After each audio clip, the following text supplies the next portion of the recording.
Hello, everyone. This is Helen, your narrator on The Cheater's End. If you haven't already, make sure to subscribe so you don't miss the kinds of real-life stories that expose betrayal, deliver justice, and remind us all of the lessons hidden inside relationships.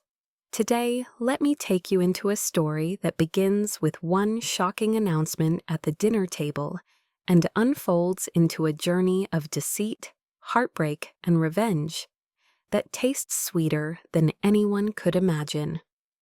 Lucas, 28, had just gotten home from work, loosened his tie, and set a pot of water on the stove. He'd promised Fidelma, his girlfriend of 2 years, that he'd make her favorite, pasta with homemade marinara. The apartment they shared downtown smelled of garlic and basil, a comforting normalcy that Lucas didn't realize he was about to lose. Fidelma, 26, came in late, dropping her purse on the counter with that distracted air she often wore after work. But this time, her eyes darted everywhere except at him. "Michael needs a place to stay," she said suddenly, as though she were commenting on the weather. Lucas paused, wooden spoon mid-stir. "Michael?" She tucked a strand of hair behind her ear. "Yeah, my ex. He got evicted. It's just for a few weeks. He'll sleep on the couch." The steam from the pot rose up like smoke from a battlefield. Lucas turned slowly, locking eyes with her. "You want your ex-boyfriend to move in with us?" Fidelma crossed her arms defensively. "It's not like that. We're just friends now. He has nowhere to go." Lucas's jaw tightened. "The same Michael who called me a rebound at your birthday party. The one who texts you at 2 in the morning asking if you remember your anniversary." Fidelma rolled her eyes. "He was drunk at the party, and those texts were months ago." "Look, it's already decided. He's moving in tomorrow. Already decided. Not discussed. Decided." Lucas turned back to the pot, forced his voice calm, and said, "Perfect." Fidelma blinked, suspicious. "Really, you're okay with it?" "Absolutely." He twirled the spoon, and the tomato sauce hissed against the pan. They ate dinner in silence. To Fidelma, maybe it felt like the conversation was over. To Lucas, it was the beginning of something else entirely. That night, while Fidelma slept peacefully beside him, Lucas lay awake, staring at the ceiling. He wasn't the kind of man to beg or fight for space in his own home. No, if she wanted her ex, she could have him. Lucas already had a plan. The next morning, Fidelma left at 8:30 sharp. By 9, a U-Haul truck was parked downstairs. Lucas's buddy Mateo and Carlos's brother helped him strip the apartment bare. The couch Michael was supposed to sleep on, gone. The coffee maker Fidelma needed every morning, gone. Even the shower curtain, gone. By noon, the place looked like a hollow shell of the life they'd built. Lucas left Fidelma's personal belongings neatly in her bedroom: clothes, makeup, her laptop, and the jewelry box her mother had given her. On the counter, the only thing left was a note. "Fidelma, you decided Michael could move in without asking me. I've decided to move out without asking you. Your belongings are in your room. The lease ends in 20 days. Utilities are in my name and closed effective today. Good luck." Lucas, then he was gone. When Fidelma returned from work, Michael's duffel bags must have been in the hall, his cheap cologne probably already polluting the air. But when she walked in, what met her eyes was an apartment stripped down to bone. No couch, no TV, no comfort. Only her clothes behind the bedroom door and the echo of a decision she thought she controlled. Lucas didn't turn his phone on until evening. 73 messages, 31 missed calls. The first voicemail, Fidelma's voice was confused. "Lucas, what the hell? Where's all our stuff?" The fifth, angry, "This is so immature. You can't just take everything." The 10th, desperate, "Please, we can work this out. Call me back." But the 15th, that one was different. Her voice was shaky, terrified. "Lucas, Michael is going through my jewelry box. He says he's just looking for something, but he won't stop. Please come back." Lucas called back. "Lucas, thank God. Where are you?" Fidelma's voice cracked. "At my brother's." "Why is Michael going through your jewelry?" "He said he left something here when we were dating, but I know that's BS. He's being super weird, aggressive. Can you come back?" "Fidelma, call the cops if you feel unsafe." "I can't call the cops on him. Just come deal with this." Lucas's voice was cold steel. "Fidelma, you decided he could live there. He's your responsibility now. I'm not coming back. You're seriously leaving me alone with him? You literally invited him to live with you. Friends don't make you feel unsafe." The line went dead, and that was only the beginning. Michael turned out to be more than just an unwelcome guest. He was a parasite with endless demands. Home-cooked meals, 3 suitcases crammed with guitars and filming equipment for a podcast he didn't even have. And eventually, he even invited his buddy Kyle to crash on a couch that no longer existed. Worse, he started gaslighting Fidelma, moving her things and denying it, deleting her texts, breaking gifts Lucas had given her, and whispering lies that Lucas had probably cheated all along. The man who once mocked Lucas as a rebound had now become Fidelma's living nightmare. But Lucas? He was watching from a safe distance, waiting for Michael to choke on his own games. Fidelma's world unraveled quickly. Within days, Michael revealed his true nature, not as a struggling friend down on his luck, but as a manipulator who thrived on chaos. At first, Fidelma tried to rationalize it. "He just needs time to adjust," she told herself. "He's been through a lot." But the excuses wore thin. Day 1, he demanded she cook him dinner, reminding her of old times. Day 2, he unpacked 2 guitars and filming equipment, announcing he was launching a podcast. Day 3, he invited his buddy Kyle to crash because, as he put it, the couch is big enough. Except, of course, there was no couch. Fidelma texted Lucas late that night. "He's making himself at home, like this is his place. I think I made a mistake." Lucas replied only once, "You made a choice. Live with it." The gaslighting began. Michael started moving Fidelma's things. Her work laptop ended up in the bathroom cabinet. Her shoes were found in the freezer. Each time she confronted him, he smiled. "You're forgetful, babe." Stress does that. He accused her of cheating with Lucas while they were together. He mocked her favorite mug, the one Lucas had given her, then accidentally smashed it.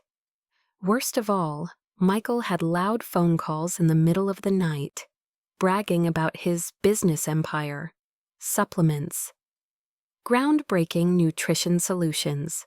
In reality, overpriced pills he pushed through sketchy social media ads. Fidelma's best friend Chloe called Lucas one evening. "You need to talk sense into her. He's destroying her." Lucas sighed. "Fidelma's a grown woman. She invited him in. I can't save her from her own decisions." But Michael wasn't content to ruin Fidelma's peace. He wanted to needle Lucas too. At 11 p.m., Lucas's phone buzzed with a number he didn't recognize. Michael's voice oozed through the line. "Yo, Lucas, man to man, we need to talk." "No, we don't." "Look, I know you're bitter she chose me." Lucas cut him off. "She didn't choose you." She chose to let you mooch. There's a difference. Michael chuckled, fake confidence dripping. Anyway, I need the TV back. Fidelma says it's yours, but we both know she paid half. She paid nothing.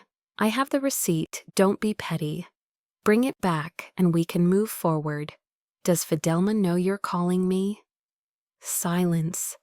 That's what I thought. Lose my number. Lucas hung up. Seconds later, he texted Fidelma. Your boy just called trying to get the TV. Her reply came fast. What? I didn't tell him to do that. I'm so sorry. Lucas, not my problem. He's your responsibility now. The web tightened. At Target one afternoon, Lucas ran into Fidelma's mother, Samantha. She hugged him, then pulled back, frowning. Lucas, honey, I heard about everything. I'm so sorry Fidelma's being an idiot. It's fine, Samantha. Her choice? Samantha's expression darkened. Is it true Michael's living with her again? Lucas hesitated. She didn't tell you? Samantha's face went red with fury.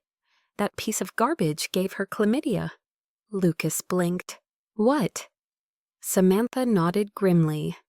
Years ago, from one of his side pieces, she begged me not to tell anyone. And now she's letting him live under her roof? Samantha whipped out her phone. I'm calling her. Lucas tried to stop her, but Samantha was a force of nature. She hit dial and put it on speaker. Fidelma Marie, Samantha snapped. Is Michael living with you? Fidelma's voice faltered. It's temporary. The boy who cheated on you gave you an STD and stole your credit card? Fidelma's silence said it all. You let a good man walk out for a parasite, Samantha fumed. Lucas is standing right here. What? Fidelma's voice cracked. Lucas backed away, but Samantha clutched his arm, dragging him into the mess. By the time he escaped, his phone was exploding again. Fidelma, crying, angry, desperate. My mom had no right to tell you that. It was years ago. People change. Lucas's reply cut sharp. He went through your jewelry box on day one. People don't change that much. Days later, the situation spiraled. Fidelma called Lucas, sobbing. He ate all my meal prep for the week. He's bringing girls over, Lucas. He tells them we're back together. One showed up at 2 a.m., screaming at me. So kick him out. I can't. He'll be homeless. That's not your problem. Fidelma's voice cracked. He says if I kick him out, he'll post the photos. Lucas froze. What photos? Silence. Fidelma, what photos? From when we were together. Intimate ones. He says he'll claim I sent them recently. That we've been hooking up. Lucas's blood boiled. That's revenge porn. It's a crime. Pack a bag. Come to my brother's place. We're calling the police. I can't leave him in the apartment alone. Our apartment. Both our names are on the lease. Grab your valuables and get over here. Fidelma arrived late that night. Mascara streaked down her cheeks, 2 suitcases in hand. The moment she saw Lucas, she collapsed into his arms. I'm so stupid, she whispered. I'm so stupid. Lucas didn't say I told you so. He let her cry while his brother's wife made tea. Then he called a friend, a paralegal. The list of Michael's crimes spilled out. He sold Fidelma's gaming console, claiming it was his. He charged $400 to her credit card for supplements. He broke her bedroom door during an argument. He recorded her in the bathroom without consent. That last one, felony territory. Fidelma had recorded one of his threats. On her phone, Michael's voice was clear. Kick me out and I'll ruin your reputation. They took it all to the police. The officer's jaw clenched as she listened. We'll pay him a visit. But justice wasn't the only blade poised above Michael's head. Lucas, ever precise, started pulling threads online. On social media, Michael flaunted his business expansion and his new place. He bragged about Fidelma. He also posted about his official girlfriend, Rebecca. Lucas sent Rebecca everything: screenshots of his lies, posts about Fidelma, the police report number. Rebecca's response? A nuclear explosion. She blasted him on Facebook, exposing every lie. Turns out she'd been paying his phone bill, his gym membership, half his inventory. Within hours, Michael's fake empire crumbled. His business partner Benjamin pulled out. His band dropped him. 3 of his side pieces connected, formed a group chat, and roasted him publicly. And the best twist? Rebecca's father was his landlord. He wasn't evicted, he'd been squatting. When her father learned the truth, Michael was kicked out for good. Police moved fast. They arrested Michael on charges of theft, fraud, and invasion of privacy.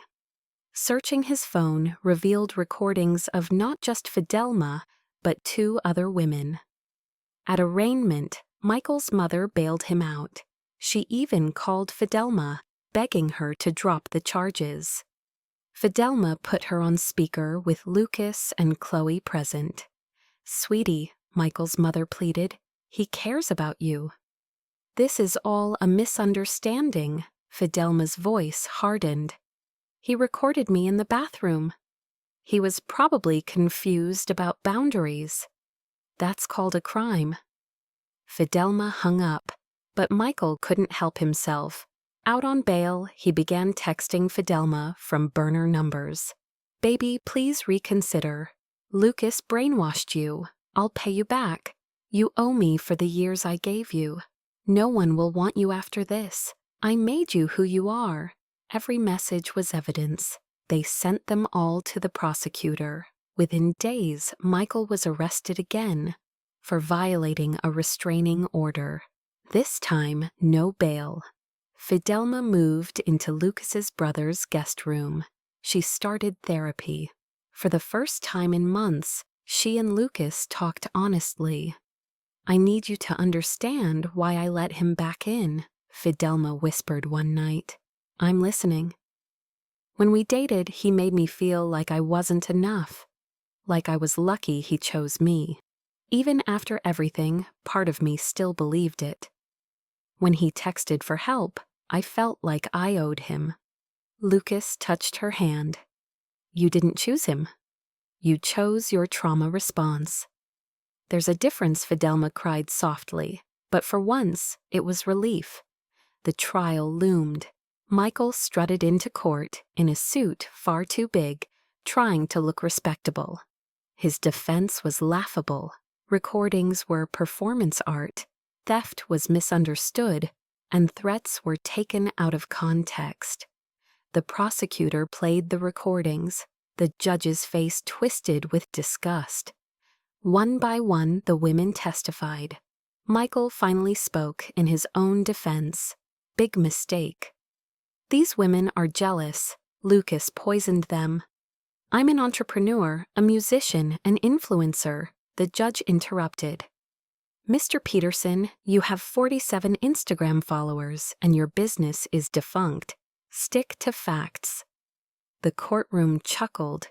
Michael went red. "This is all because Lucas is jealous.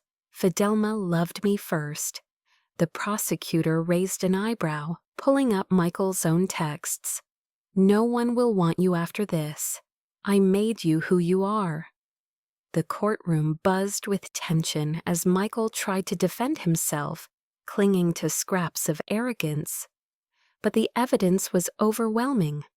Fidelma sat in the courtroom, Lucas at her side. Her palms sweated against the smooth wooden bench. The smell of stale coffee and paper mixed with tension heavy enough to choke. The judge's gavel hit wood. "Court is now in session." The prosecution began with evidence: photos of Fidelma's broken door, receipts from her stolen credit card, the gaming console sold online. Then came the recordings, Michael's voice dripping with menace. Kick me out and I'll ruin your life. Everyone will know. I'll post the photos." The jury stiffened. A murmur ran through the gallery. Michael sat slouched, smirking, as if still convinced he could charm his way out. Then came the women. First, Fidelma. She rose slowly, walked to the stand, and swore in. Her voice trembled at first, but steadied as she spoke. She told them everything: the jewelry box, the gaslighting, the threats, the night she fled with mascara running down her face. The prosecutor asked gently, "Why didn't you call the police right away?" Fidelma swallowed hard. "Because I thought I could handle it. I thought maybe he'd stop if I gave him what he wanted. But he only wanted more. He made me feel like it was my fault, that if I resisted, I was cruel. I didn't realize until too late this wasn't help. It was control." Her voice cracked on the last word. Lucas clenched his fists under the table. He wanted to run up there, shield her, but he knew she had to speak for herself. The prosecutor nodded. "Fidelma, when you finally came to the police, what made you change your mind?" Fidelma's eyes flickered to Lucas, then back. "Because I realized safety isn't selfish. And because someone reminded me that love shouldn't make you afraid." Michael's lawyer rose for cross-examination, a man in a cheap suit, sweating under the lights. "Miss Bennett," he began, "you allowed Mr. Peterson to move in, correct?" Fidelma nodded cautiously. "Yes." "And you provided him with access to the apartment?" "Yes." "Then how can you accuse him of theft?" "You lived together." Fidelma straightened, fire sparking in her voice. "Because giving someone a couch isn't giving them permission to empty my wallet or record me in the bathroom." The gallery gasped softly. Even the judge's eyes narrowed. The lawyer shifted uncomfortably. "Isn't it true that you once loved him?" "Yes. And isn't it true that victims often love their abusers first?" The silence after that answer was deafening.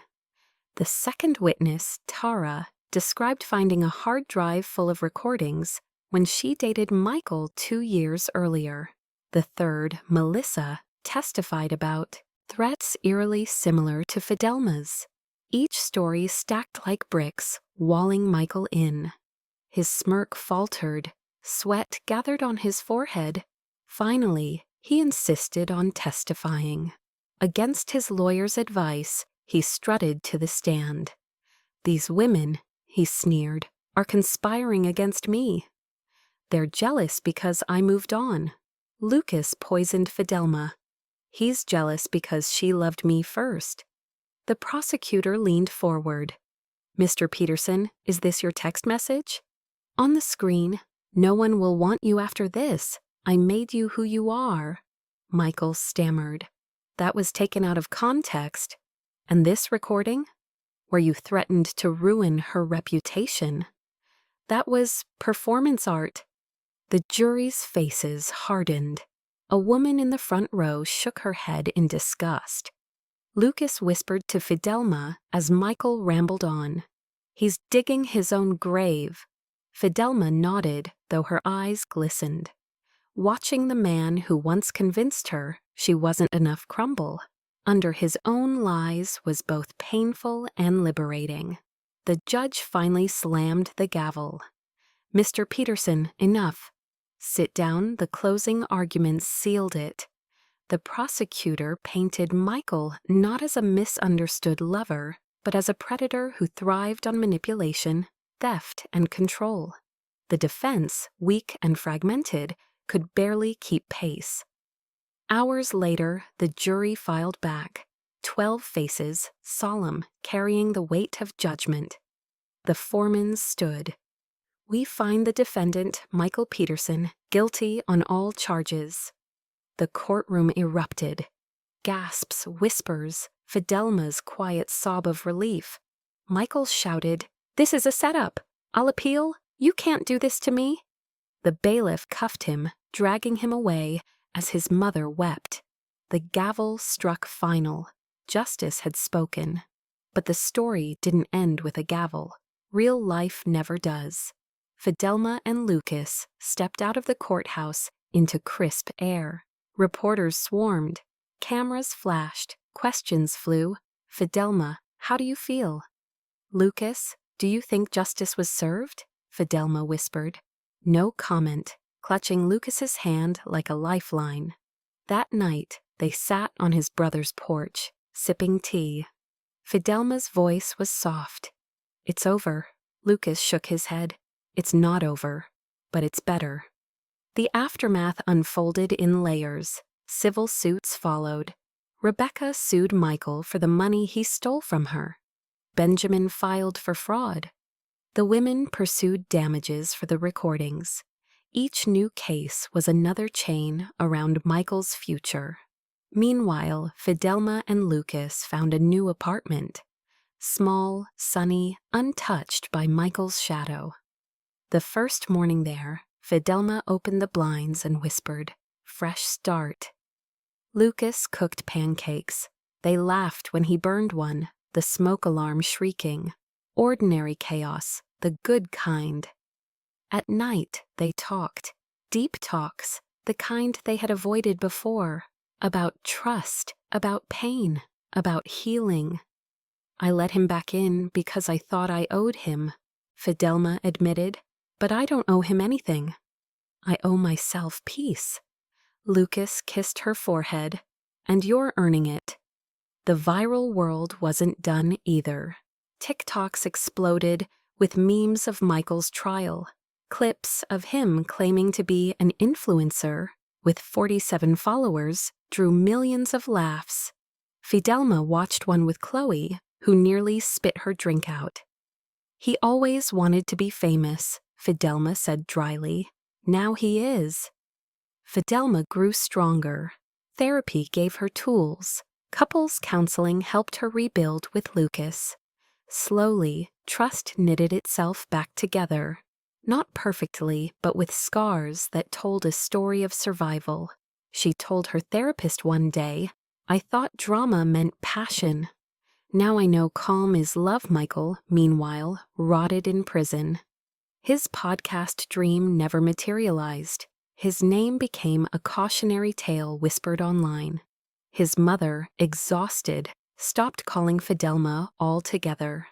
Lucas once joked, "At least he finally has an audience, cellmates who can't escape his guitar playing." Fidelma laughed for the first time in weeks. The lesson was clear, for them and for anyone listening. Love without respect is poison. Boundaries aren't optional, they're survival. And betrayal, no matter how sharp, can carve out space for something better to grow. Fidelma and Lucas built that something together. Not perfect, not fairy tale, but real. Michael's shout still echoed in Fidelma's ears long after the bailiff dragged him away. "This is a setup. You can't do this to me." His voice cracked not with authority, but with desperation.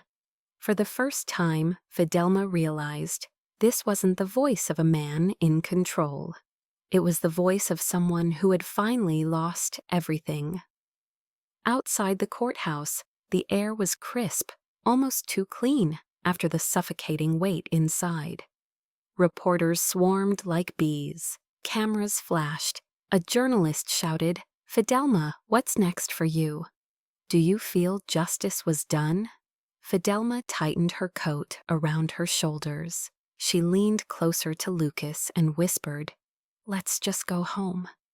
Lucas shielded her as they pushed through the crowd.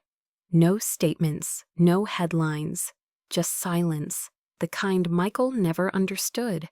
The trial might have ended, but Michael's troubles multiplied. Rebecca, the girlfriend who had supported his business, filed in small claims.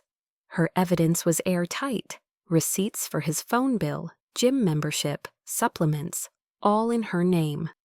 The judge awarded her nearly everything she asked for.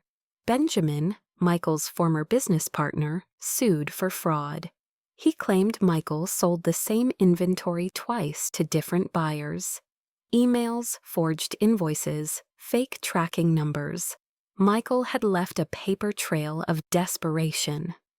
The women who had been secretly recorded, including Fidelma, filed civil suits for damages.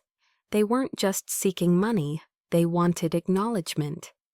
In the courtroom of public opinion, Michael was already a villain, but civil court forced the law to write it down in ink. Every judgment chipped away at what little dignity Michael had left.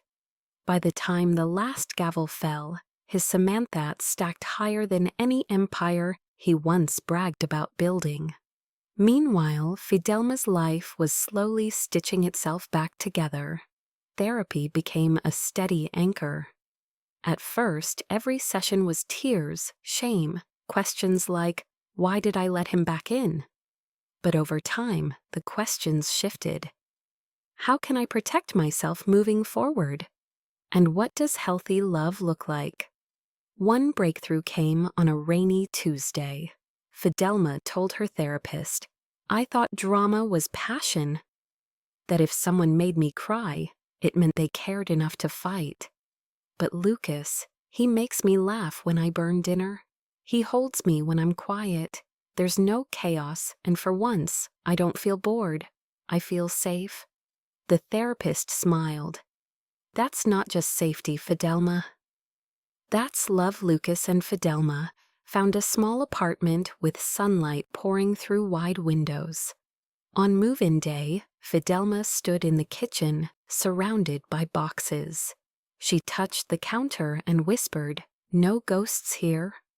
Lucas unpacked pots and pans, then held up a frying pan with a grin. "First breakfast in the new place?" She laughed.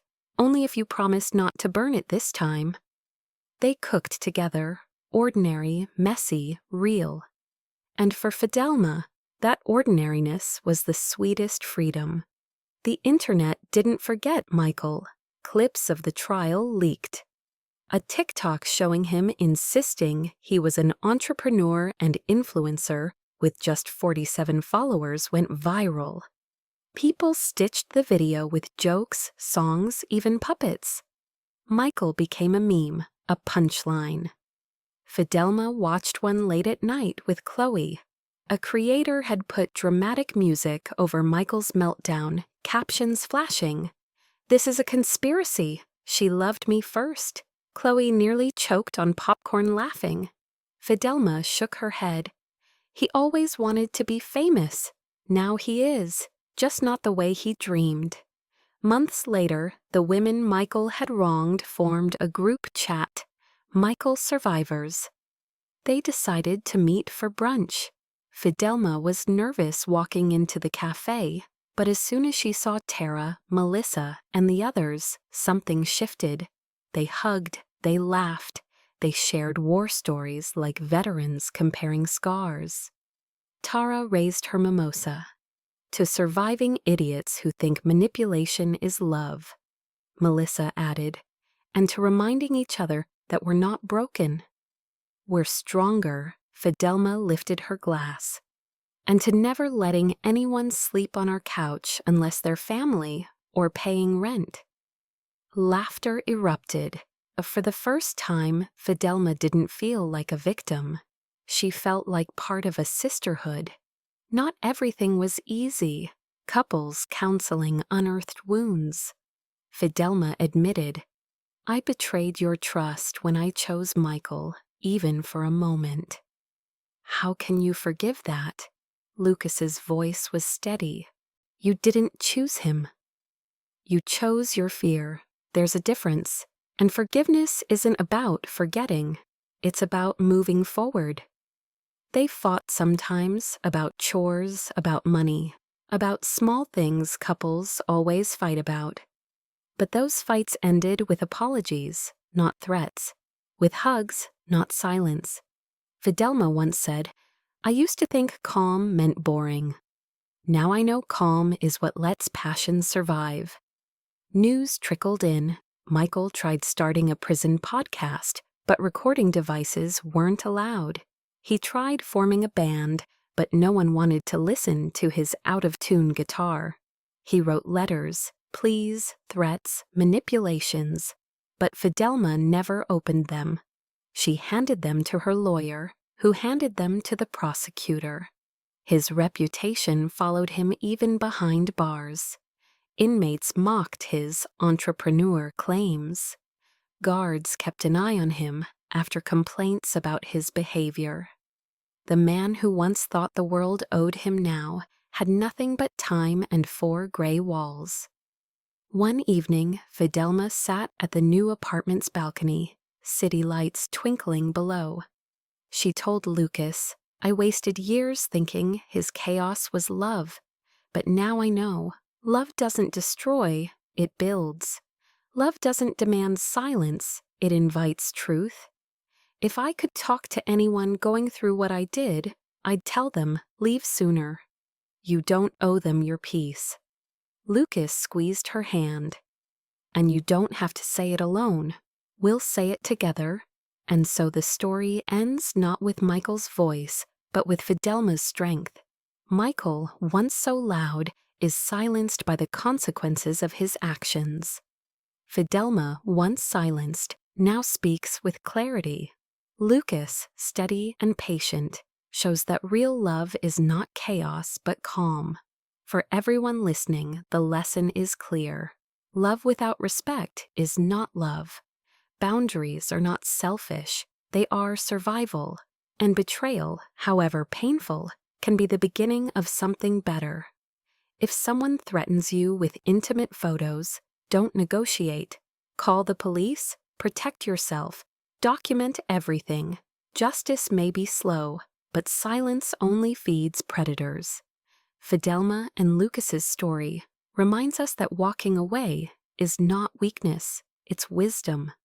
And sometimes the sweetest revenge is simply living free, safe, and loved. This is Helen, your narrator on The Cheater's End. Thank you for staying with me through this long, twisting journey of betrayal, downfall, and rebirth. If this story gave you strength, don't forget to subscribe for more. Because every cheater's story ends the same way, with consequences.